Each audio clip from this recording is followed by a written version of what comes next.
জিজ্ঞেস করুন। হ্যাঁ, বেঙ্গল ফ্যাশন অ্যাওয়ার্ড ফ্যাশনের জগতে এই ধরনের একটা পুরস্কার এবং তার সঙ্গে আপনি যুক্ত, কি বলবেন? না, রেড ওয়াইন এন্টারটেনমেন্টের এই সারা বছর ধরে তো লেগেই থাকে প্রোগ্রাম। এটা ফ্যাশন অ্যাওয়ার্ড বেঙ্গল এটা প্রথমবার করলো। আমি ওদের অ্যাডভাইজারি বোর্ডে রয়েছি, তো বাধ্য হয়ে সময় করে আসতে হলো। ভালো লাগছে। নতুন প্রতিভার সঙ্গে যারা আমাদের আজকের ফ্যাশন ইন্ডাস্ট্রিতে যারা কাজ করছে, যাদেরকে অনেকেই চেনে না, তাদেরকে একটা বড় প্ল্যাটফর্ম দেওয়া হলো, তাদের মোটিভেশনটা বাড়লো, সবাই এটা জানতে পারলো। এটা একটা বড় উদ্যোগ। এটা আমি অবশ্যই রেড ওয়ান এন্টারটেনমেন্টের অভিজিৎকে বলবো, অত্যন্ত ভালো উদ্যোগ এটা। মানে যাদের ব্যাক ব্যাকে যারা থাকে বা এই ইন্ডাস্ট্রি সম্পর্কে অনেকের একটা উন্নাসিকতা থাকে, না কুচু ব্যাপারটা থাকে, সেই জায়গাটা থেকে সরে এসে একটা ভালো প্ল্যাটফর্ম এবং সবার সঙ্গে এটাকে একটা সমগোত্রীয় শিল্প পর্যায়ে নিয়ে আসার একটা প্রয়াস বলে আমার মনে হয়।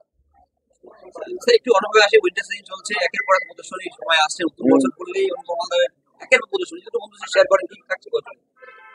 দেখো, থাকছে তো অনেকগুলোই, কিন্তু সব তো এখন বলা যাবে না। জানুয়ারিতে একটা থাকছে, ভেন্যুটা এখনো ফাইনাল হয়নি। আর এবার আমি আর মানে স্টিল ফটোগ্রাফি থেকে ভিডিও ফটোগ্রাফি এবং কোলাজ এর উপর কাজ চলছে। সেটা যখন আসবে তখন অবশ্যই জানাবো। এবং অনেকটা মানে মিক্সিং আর কি, মিক্স এবং কিছুটা এআই রিলেটেড কাজও এর মধ্যে যুক্ত হবে। তো আমরা চেষ্টা করব, যখন ফাইনাল হয়ে যাবে ওটা আমরা জানিয়ে দেবো, আপনাদেরকে সবাইকেই জানিয়ে দেবো। এটা কলকাতা থেকে লঞ্চ হবে। বিশেষ করে হয় যে কোনো একটা বড় প্রেক্ষাগৃহ, রবীন্দ্র সদন হতে পারে, আইসিসিআর হতে পারে, বিড়লা হতে পারে, একাডেমি অফ ফাইন আর্টস হতে পারে। যেখানে জায়গা পাবো সেখানেই করব, কিন্তু একটু নতুন 2025-এ নতুন ভাবে আসছে আমার শিল্পকলা। যারা ফ্যাশন জগতে আসতে চায় তাদের উদ্দেশ্যে কি বলবেন? ফ্যাশন এমন একটা বিষয়, আগেকার দিনের মা মাসিমা বা ইয়াং ছেলে মেয়েরা যে জিনিসগুলো একটু সুন্দর করে সেজে ইন্ডাস্ট্রিতে আসতো, সেটাকেই অনেকে ফ্যাশন মনে করতো। কিন্তু ফ্যাশন একটা বিরাট শব্দ। এর মধ্যে শিল্প চলে আসে, এর মধ্যে ইন্ডাস্ট্রির এর মধ্যে অনেক রকমের ভঙ্গি চলে আসে, অনেক কিছু মিলে একটা ফ্যাশন ওয়ার্ড আসে।